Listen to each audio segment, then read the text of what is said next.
हमारे साथ मौजूद हैं बिहार के डिप्टी सीएम तारकिशोर प्रसाद जी। तारकिशोर जी, तेजस्वी यादव ने द्रौपदी मुर्मू को मूर्ति कहा और ये क्या आपत्तिजनक शब्द है या नहीं? नहीं, निश्चित तौर पर यह आपत्तिजनक है और उनके राजनीतिक सोच को दर्शाता है और जिस दल से वो आते हैं, जिसके वो नेता हैं, और बिहार की राजनीति में इस तरह की सोच तो दुर्भाग्यपूर्ण है। और पूरे देश में जनजातीय समाज का, महादलित समाज का क्या योगदान है और इस समाज को अग्रणी पंक्ति में लाने के लिए हमारे यशस्वी प्रधानमंत्री और एनडीए के सभी नेताओं ने द्रौपदी मुर्मू को अपना उम्मीदवार बनाया है, क्योंकि यह समाज एक हाशिए पर था। लेकिन जनजातीय समाज से भी भारत के इस सर्वोच्च पद पर कोई राष्ट्रपति के पद पर जा सकता है। इसको हमने उनसे पूछा फिर तो उनको कोई रिग्रेट नहीं है अपने बयान पे। कह रहे हैं कि आप कंपैरिजन कर लीजिए यशवंत सिन्हा और द्रौपदी मुर्मू का। भी वोट देने गए हैं अंदर। ये राजनीतिक सोच है और मुझे तो हंसी आती है कि इस तरह के सोच के व्यक्ति पूरे प्रतिपक्ष के नेता के रूप में आज हैं। वोट देने आए, हमने पूछा उनसे। अगले दिनों में बिहार की जनता इसका जवाब देगी। चाहते हैं कि माफी मांगे? नहीं, माफी मांगने की बात नहीं है। देखिए, जब वो अपनी बात को फिर दोहरा रहे हैं, गलती होती हो तब ना माफी मांगने की बात होगी। या तो उनकी सोच को दर्शाता है।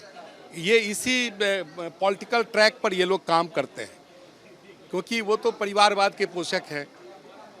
आज रामनाथ कोविंद जी महादलित परिवार से भारत के राष्ट्रपति हैं। आज जनजातीय समाज से श्रीमती द्रौपदी मुर्मू भारत के राष्ट्रपति बनने जा रही है। तो जो परिवारवाद के पोषक हैं और उस वाद से निकलकर आज वो प्रतिपक्ष के नेता हैं, तो वो उन्हें तो ये सब स्वाभाविक तौर पर रास नहीं आएगा कि समाज का ऐसा तबका आगे बढ़कर इस अग्रणी पंक्ति में खड़ा। अच्छा, ये जो स्लीपर सेल फुलवारी शरीफ में पकड़े जा रहे हैं, ये तो चिंता की विषय है।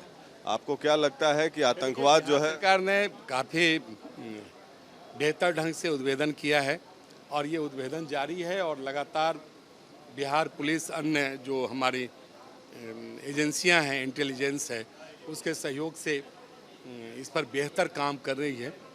और इस तरह के तत्वों का अड्डा हम लोग बिहार को नहीं बनने देंगे और सरकार जो कार्रवाई कर रही है जारी रहेगी। बन तो गया है अड्डा, लेकिन जिस तरीके से फुलवारी शरीफ मॉड्यूल, पहले तो आप जिस इलाके से आते हैं सीमांचल, वहाँ पर तो काफ़ी है और अब पटना तक पहुँच गए लोग और पाकिस्तान का व्हाट्सएप तो कार्रवाई कर रही है। उसमें भारत सरकार भी अब सक्रिय है और जो जितने इस तरह के ब्यूरो हैं जो इन सारी चीज़ों को, इंटेलिजेंस है जो इन सारी चीज़ों पर काम करते हैं, सभी इन मामले को देख रहे हैं। इस पर बहुत ज़्यादा विस्तार से बोलना उचित नहीं है, लेकिन इतना जान लीजिए कि बिहार सरकार सख्ती से इस मामले पर कार्रवाई कर रही है। गिरिराज सिंह कहते हैं कि बांग्लादेशी घुसपैठियों को जातीय जनगणना में शामिल नहीं करना चाहिए। क्या आप भी ये मानते हैं कि बांग्लादेशी घुसपैठी? स्वाभाविक है, जो हमारे भारत के नागरिक हैं, हम तो उनकी जातीय जनगणना करेंगे। अगर इस तरह के कोई तत्व इसमें शामिल होना भी चाहेंगे तो नहीं हो सकते।